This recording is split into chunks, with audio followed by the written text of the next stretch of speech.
Ada pro kontra Pak di masyarakat sebagaimana kita telah lihat tadi, supaya kita punya kejelasan yang eh, cukup gitu untuk memahami persoalan ini. Ada baiknya mungkin pertama kali Bapak menjelaskan falsafah dari ujian akhir nasional ini, kemudian mengapa pada akhirnya pemerintah tetap memutuskan untuk melaksanakan ujian akhir nasional, dan seperti apa ujian akhir nasional itu. Silakan Pak. Ya. Makasih Pak Faisal Basri dan Pak Imam dan para pemirsa ya yang beriman. Memang ujian nasional ini merupakan satu bentuk atau model evaluasi.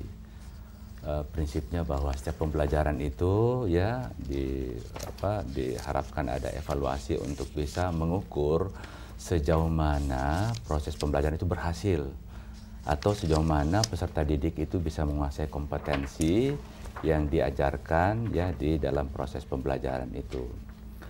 Nah, kita di Indonesia ini mengembangkan ujian nasional itu berdasarkan pada prinsip itu, dan juga kita ingin supaya peserta didik kita atau proses pembelajaran itu bisa mencapai standar yang kita tetapkan, yang standar itu bisa kita tingkatkan mulai dari yang paling minimum terus meningkat sampai semakin tinggi. Paling tidak kita harapkan ini untuk bisa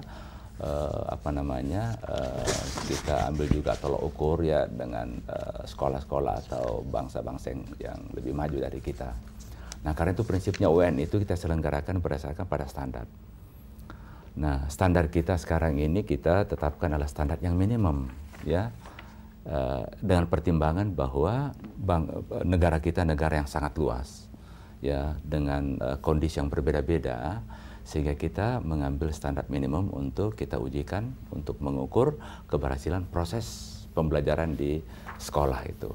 Karena itu Pak Faisal dan Pak pemirsa, soal-soal yang dikembangkan dalam ujian nasional kita, mau saya koreksi sedikit nih Pak Faisal. Jadi sebenarnya bukan lagi ujian akhir nasional, tapi ujian nasional. Ujian nasional saja. Kalau ujian akhir nasional itu nomenklaturnya sampai tahun 2004 aja. 2004. Sekarang ini sejak tahun 2005 kita menamakan ujian nasional. Nah, jadi untuk mengukur keberhasilan proses pembelajaran dan pencapaian kompetensi peserta didik, memang ada ujian ya. Karena itu persyaratan sebenarnya tadi kelulusan itu bukan hanya ujian nasional tapi ujian sekolah juga. Jadi sebagian besar sebenarnya evaluasi itu dilakukan oleh sekolah, oleh guru ya. Misalnya pertama penyelesaian seluruh program pembelajaran itu dilakukan evaluasi oleh guru, karena pembelajaran itu bukan hanya mata pelajaran yang bisa dinilai pakai pensil kertas gitu ya, tapi juga ada penilaian perilaku, penilaian kebiasaan-kebiasaan baik di sekolah dan sebagainya, dan semua itu dilakukan oleh guru di sekolah. Ujian nasional ini hanya sebenarnya uji petik untuk bahagian-bahagian yang berkaitan dengan ilmu pengetahuan dan teknologi. Karena itu mata pelajaran yang diuji nasionalkan mata pelajaran yang seperti itu, bukan mata pelajaran yang dinilai dari segi afeksinya dan sebagainya. Jadi tapi matematika, Pak? Ya, matematika, bahasa Inggris, bahasa Indonesia. Ya. Oke. Ya, lalu yang lainnya ada, kalau IPA ada biologi ya dan sebagainya. Kalau IPS itu ada sosiologi dan sebagainya itu. Ada 6 mata pelajaran untuk SMA gitu ya. Kalau SMP ada 4 mata pelajaran itu. Memang komposisi soal kita itu diatur sedemikian rupa. Dari hasil uji coba itu ada soal mudah yang maksudnya mudah ini patut dan wajar, tepat bagi peserta didik secara nasional.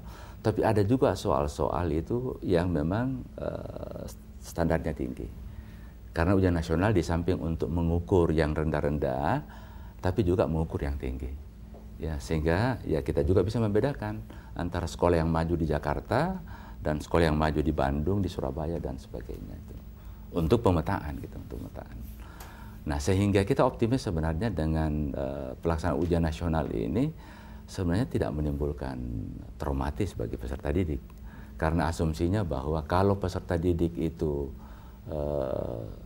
mengikuti pembelajaran normal di sekolah, ya, itu bisa menjawab soal itu dan optimis bisa mencapai standar minimum yang kita tetapkan. Misalnya standar rata-rata kelulusan 5,5 ya dan sebagainya itu.